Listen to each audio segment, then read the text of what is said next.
iré hablando con alguien para que se me pase un poco la claustrofobia. Lo que pasa es que aquí cada vez que viene un coche... mira, esta vez es una moto, pero acojona. Y ahora viene un coche por detrás.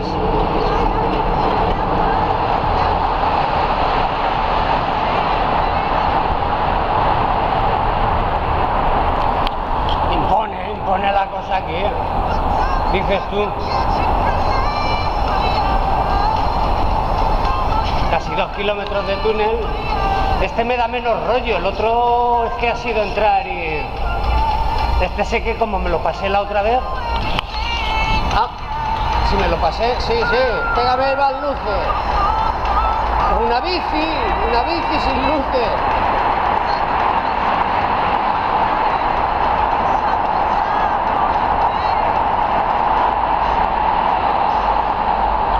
Bueno, sin luces no, llevo eso ahí delante y otra allí detrás y no se ha caído.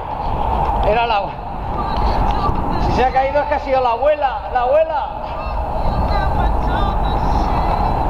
Va, lo dejo ya. Venga. ¡Hasta luego!